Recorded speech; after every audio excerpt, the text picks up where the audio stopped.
I broke into a rich woman's house hoping to steal some cash, but I completely lost it inside her trash pile mansion. As a neat freak thief with six-pack abs, I couldn't help cleaning her place all afternoon. I left a note calling her a slob, then took $1,895 as my cleaning fee. But the second I picked up my bowl at a noodle shop, the cops grabbed me by the shoulder. Unexpectedly, Yeja Q signed a forgiveness letter on the spot, then started asking me out every day. Every single time she fought to pay the bill until that glass of red wine slid down my throat. When I opened my eyes the next morning, I finally realized I had already fallen right into her hands. My name is Zhang Wei. I make a living with one skill, picking locks. But I've never used that skill for anything honest. Back home, my mom depends on medicine every day, and the little money I make each month is nowhere near enough to fill that bottomless hospital pit. When life pushes you to the edge of a cliff, who still has the energy to worry about dignity? This time, my target was Unit 1704 in a luxury apartment building on the west side. The owner, Yeja Q. Her skin was fair, her features were gorgeous, and even her name sounded cold and otherworldly. I watched her for 2 full weeks. Her routine was as precise as an alarm clock, 9 to 6. A textbook office worker. This kind of target was loaded and low risk, basically the perfect sheep for me to fleece. Today was the day to close the net. I followed her to the entrance and watched her graceful figure turn into the underground garage. I counted a full 10 minutes in my head. Once I was sure she wouldn't come back, I lowered my cap. Then I casually went upstairs. My tool slid smoothly into the lock. I flicked my wrist a few times, and with a crisp click, the door opened. I slipped inside, shut the door behind me, and the whole move was smooth as water. The next second, a bizarre mix of rotten takeout, sour, unwashed clothes, and leftover perfume hit me straight in the face. I froze at the entryway, almost wondering if I had picked the wrong lock and walked into a garbage transfer station. I know a lot of young people's homes are kind of messy these days, but to reach this level, I, Zhang Wei, have seen a lot in my line of work, but this was a first. Clothes were piled into a mountain on the couch. I couldn't even tell which ones were still clean, and which ones had already been worn dirty. Takeout boxes were stacked shakily on the coffee table, with unfinished food inside. Some were already growing mold. There was nowhere to step on the floor, snack bags, makeup bottles, and torn-up delivery boxes everywhere. I seriously wondered if she never walked in her own home and just floated around like a fairy. Was this really the home of the goddess named Yeji Q? Where was the goddess energy? Did the air in here absorb it all? What little professional discipline I had was instantly drowned by pure physical discomfort. The clean freak in my bones could not handle a place this filthy. A nameless rage started rising in my chest. Such a nice place. Great layout, expensive decor. How did she manage to turn it into a pigsty? Fine, you win. Stealing could wait. If I didn't clean this place up, I couldn't even find a decent spot to stand and rob her. If word got out, it would embarrass our entire profession. I dropped my tool bag by the door, rolled up my sleeves, and got to work. And just like that, I worked until 4:30 in the afternoon. Me, Zhang Wei, a decent-looking six-pack thief built from years of hard work, was sweating like crazy in Yeja Q's mansion, working as an unpaid housekeeper. I took out trash, wiped tables, mopped floors, and sorted all those expensive-looking clothes. Anything that needed hanging got hung. Anything that needed washing got sent to wash. The dishes soaking in the kitchen sink were basically growing mushrooms, and the makeup bottles on the bathroom counter were all over the place. I cursed in my head while I worked. This job was more exhausting than picking 10 locks. By the time I finally tied up the last trash bag, dusk had already fallen outside. I looked at the living room, now completely transformed. The floor was so clean it reflected people. Everything was neatly organized, and the air only carried a faint lemon scent from the cleaner. I let out a long breath, and a ridiculous sense of achievement rose inside me. Man, I was exhausted, absolutely wiped out. I slipped into her bedroom, hoping to find something valuable. There were some scattered cash and jewelry in the bedside drawer. After digging around, there wasn't much cash. Altogether, it was $1,895. Holding that stack of cash, I finally felt a little more balanced. Fine, I'll just count this as my labor fee, even though it's nowhere near enough for the work I did. I found a sticky note and left her a message in what I thought was pretty stylish handwriting. You have such a nice home.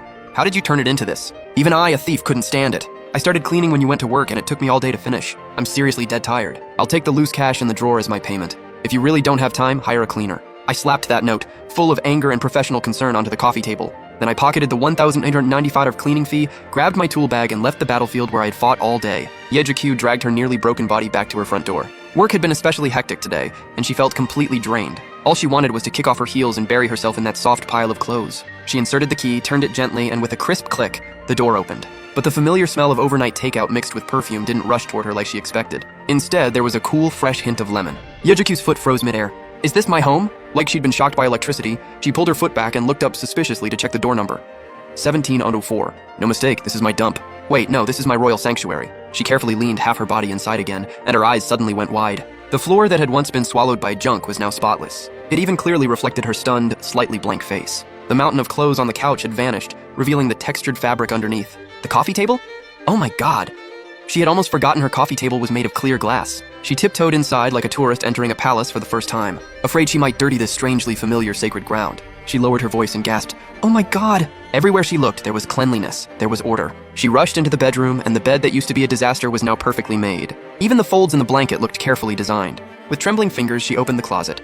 The clothes inside were sorted by color and season, hanging flawlessly. Even her cartoon print panties and sexy lace ones had been neatly folded into their own storage compartments. They smelled fresh, like sunshine mixed with laundry detergent. She let out a gasp and covered her cheeks, feeling a wave of heat shoot from her feet to the top of her head. The kitchen was even more unbelievable.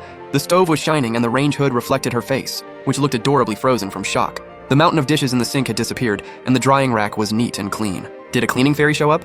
Or was some guy from work secretly in love with me and trying to impress me? Wait, there are only two keys. One is with me. The other one is...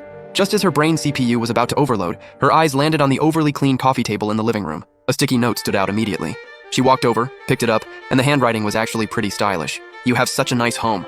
How did you turn it into this? Even I, a thief, couldn't stand it. I started cleaning when you went to work. It took me all day. I'm seriously dead tired. I'll take the $1,000+ in your drawer as my payment. If you really don't have time, hire a cleaner. A thief?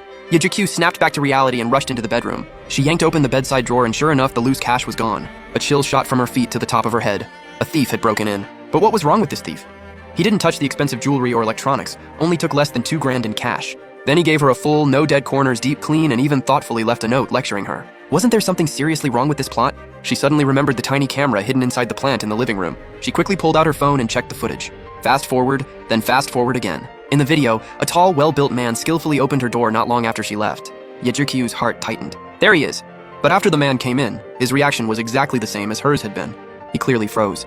The camera even caught the flash of shock on his face, along with some indescribable sense of mental collapse. Then the absurd scene began. He didn't immediately start rummaging for valuables. Instead, he stood there with his hands on his hips, trying to breathe through the sight of her pigsty. Then, as if he'd made some major decision, he placed a small bag by the door. And after that, the camera faithfully recorded a live broadcast that could only be called a miracle in the cleaning industry. Taking out trash, wiping tables, mopping floors, sorting clothes. His movements were clean, quick, and careful. Especially when she saw him on camera, brows furrowed, carefully hand-washing the intimate little items she'd tossed around, including those lace panties. Yejikyu's face instantly flushed all the way to her ears. This was way too embarrassing. But for some reason, watching that strange man sweating hard on the screen, sometimes looking deeply disgusted at stubborn stains, and sometimes slightly nodding when he conquered some hidden dirty corner, she almost couldn't help laughing while a strange little ripple spread through her heart. The way he focused on housework, his sharp side profile, and the tight muscle lines in every move, especially when he occasionally bent down and those faint abs appeared. Stop. What are you even thinking? He's a thief. The final frame of the security footage froze on the moment that man turned and left with the cash. Yejikyu hugged her phone and curled up on the couch, her heart beating completely out of rhythm. In her mind, it was like someone had hit replay, looping the scene over and over again.